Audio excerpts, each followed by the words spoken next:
Welcome back to another episode of Harmonious at Lunch, the show that fuels your business success. I'm Brandon Gano, your host and guide through the world of harmonious business growth. Today, we're unlocking powerful strategies with industry experts to help your business thrive. If you're a business owner, entrepreneur, or executive, you are in the right place. Join me and our incredible guests today on the journey to clarity, growth, and success. It is time to revolutionize your approach to business. Let's dive in with another episode of Harmonious at Lunch.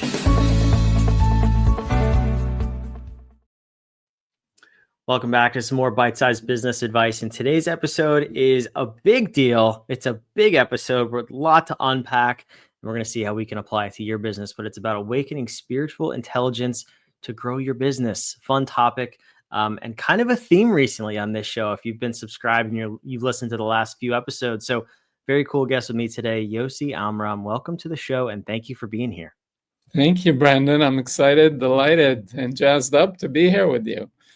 Same here. I'm excited to meet you and unpack this topic. So this idea of awakening spiritual or the power of spiritually intelligent leadership, I think is fascinating. And we just had a couple episodes ago, actually had an episode about the power of consciousness at work and creating a whole leadership position about a conscious executive to help lead and guide the organization. So it's obviously something's in the water these days, and we need a new way to run our businesses. So where did you come about this topic from? What was your path to start talking about this? Oh my God, that's a long life story. It's I'll try and spend 1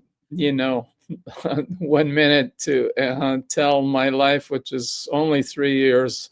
No, it's going to take a lot more. But basically, I had been a founder CEO of 2 companies. I had the good fortune and the blessing of taking both of them public. But I also along the way got burnt out. I was working 70, 80 hours a week.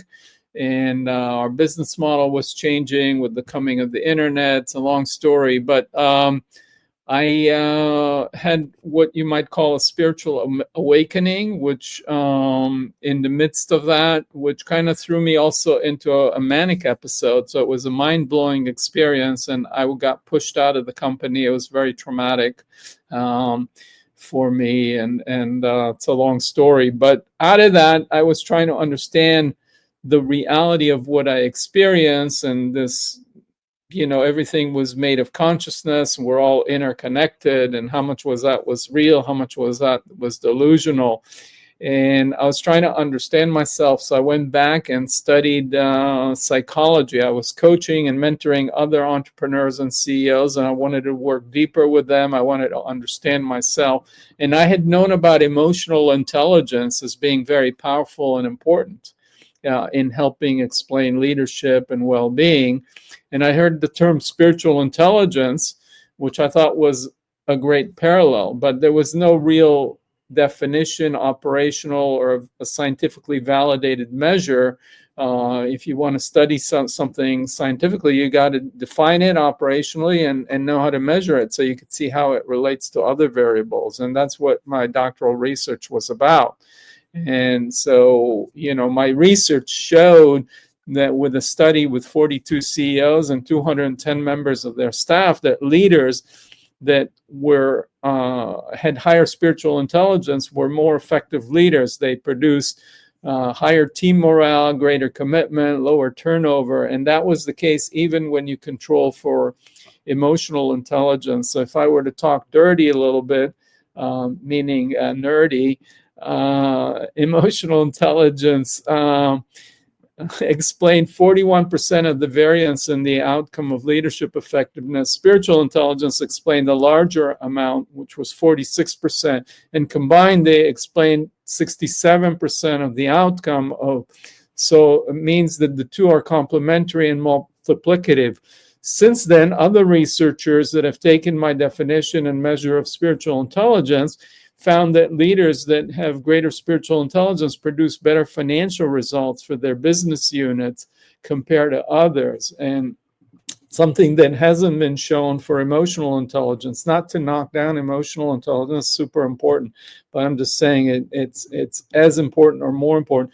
And there's been studies that in banks where the average level of spiritual intelligence of the employees is higher than others, they produce higher ROI compared to others. So the point is, it may sound woo-woo and whatever, but all of this lines up with science and logic, and there's a good research basis that it pays to the bottom line. So not only people feel more empowered, connected, inspired, feeling good about themselves and their contribution, it's actually good business. And that's what interests me, is that kind of win-win for the individual and the organization. So I could talk more about what that actually means, but I'll stop there. Yeah, I mean, I'm curious. Well, first and foremost, I've heard too many woo-woo things that are then backed by science and then very, very real to just cast anything out as woo-woo before we really unpack it. So that's first and foremost. And I know you're onto something here because I've seen it in multiple companies and in my own. So I know there's something here. Can we take a step back and really unpack what you mean by spiritual intelligence? Because I think that's important to define in the context of this conversation.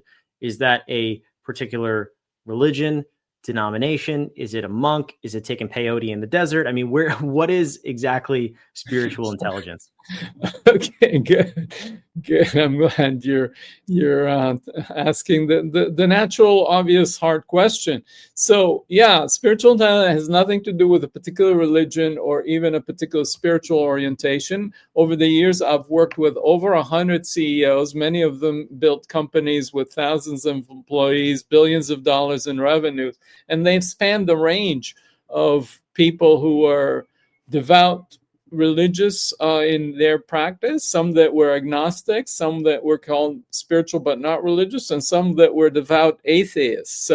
So it has nothing to do with religion, etc. Why is it called spiritual intelligence? They say, well, basically what spiritual intelligence is the ability to draw on and embody qualities that have been hailed by all the world's spiritual traditions for thousands of years.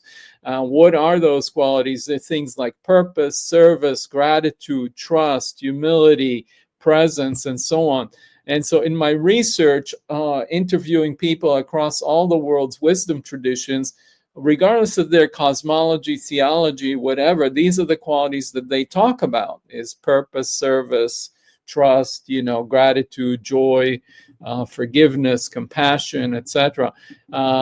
And so this is analogous to emotional intelligence, where emotional intelligence is the ability to draw on emotional resources and information to help manage emotions in ourselves and others. Spiritual intelligence is the ability to draw on and embody spiritual resources and qualities, embody them in daily life. So the distinction between spiritual intelligence and spiritual belief: you might believe in God, you might believe in the eternity of the soul, you might believe in oneness, I don't know, whatever it is your belief, that's a spiritual belief, and that's nice.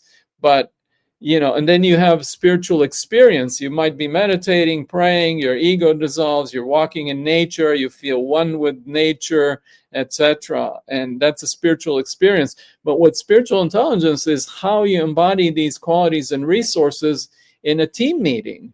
When you have conflict, etc., how much does your ego then get in the way, and you're trying to prove yourself right as opposed to doing what is right?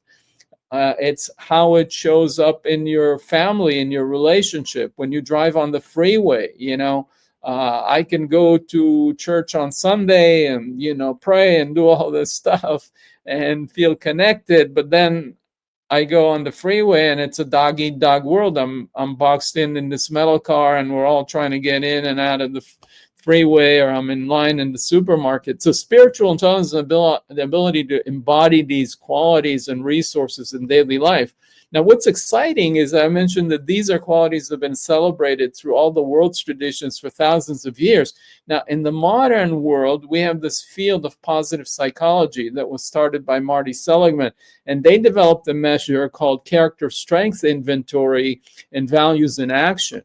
And they have 24 qualities of positive psychology that include things like gratitude and and humor and transcendence and forgiveness and service, etc. Over half of those map one-to-one with these qualities of spiritual intelligence that emerge in my research. So there's an overlap between positive psychology and ancient wisdom. And then in the field of leadership development, Bain & Company, one of the top management consulting companies in the world, did a study with thousands of companies. And what they found is that inspired employees are twice as productive as people that are just going about doing their job to earn a paycheck. And then they looked at what were the leadership qualities and the cultural qualities in those organizations that got people inspired. And again, over half of them mapped directly into these qualities of spiritual intelligence. So these were leaders that were servant-oriented. They had a strong purpose. They had a strong vision. They were good listeners. They were centered. They were present with people. So again, you have convergence with wisdom traditions that talked about these virtues for thousands of years. You have positive psychology, modern research, and then you have leadership development research and theory that talk again about the same quality of the servanthood and integrity and gratitude and so on.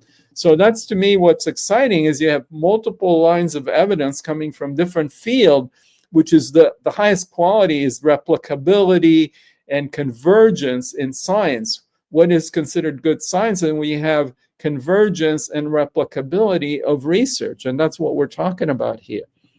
Yeah, absolutely. And it's clear that it works, it's powerful, and not only is it good for just being a human being, but it's good for business too. And bridging that gap is super important.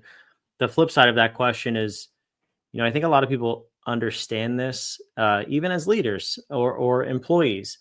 The question then becomes, if you want to elevate your spiritual intelligence in the workplace for your company, how do you go about doing that? I know it's not a belief system; it's these actual practices that we can put into place, but without it feeling forced, and also without it feeling like it's just purely for business gains. Like, how do we position it and help our teams integrate this in their lives so that it's best for them, it's best for the company, it's best for the community and the world as a whole, really?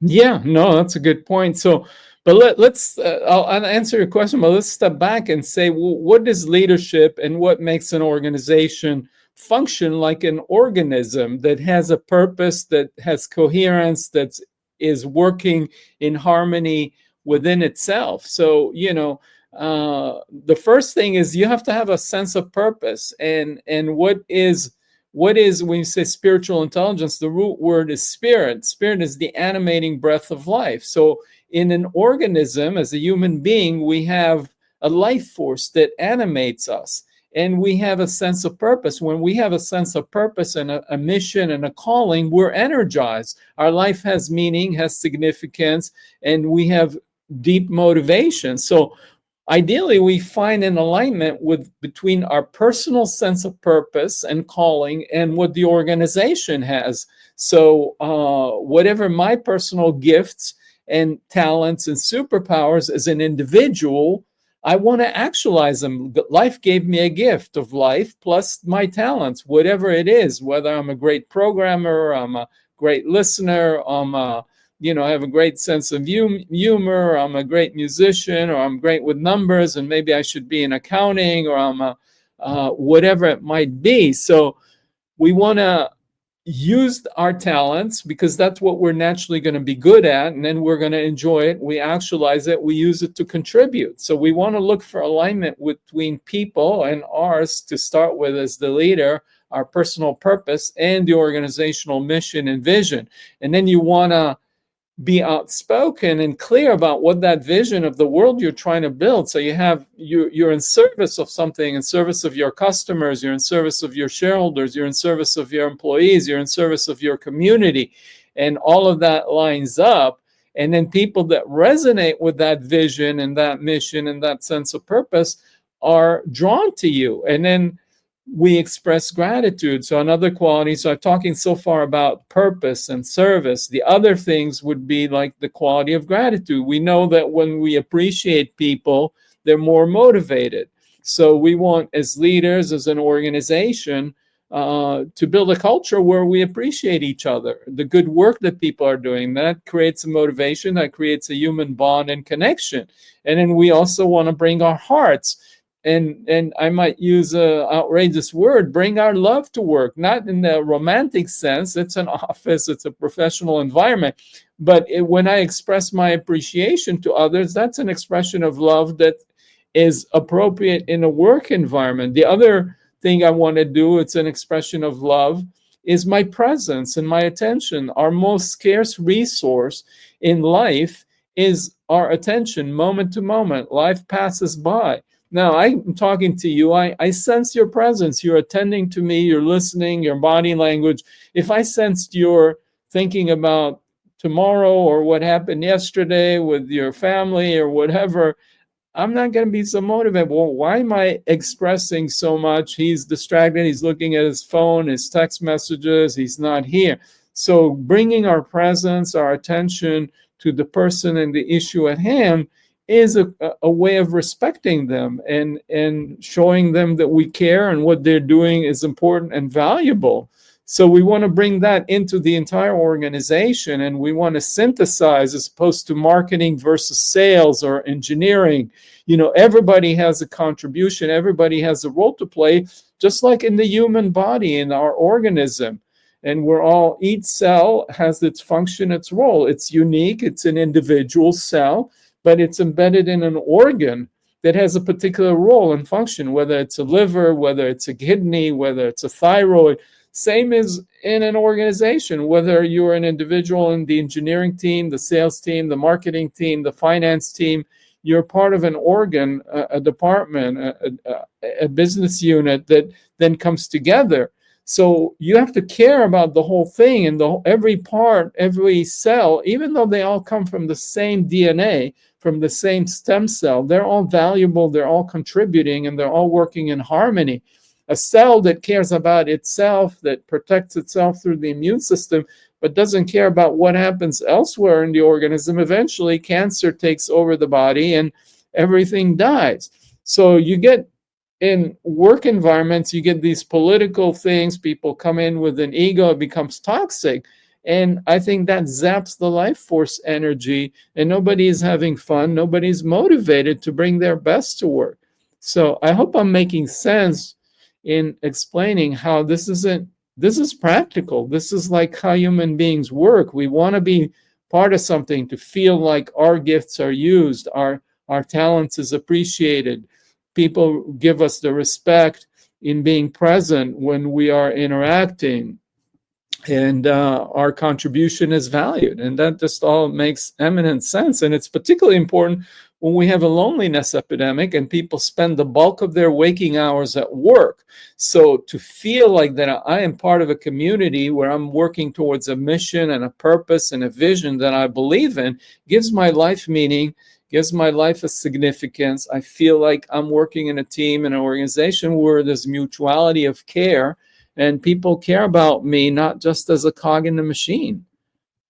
I mean, I think we've all had that experience where you felt like the cog in the machine, and that you weren't a fit, or maybe the culture in general, they just didn't have that purpose. There wasn't a really solid leader.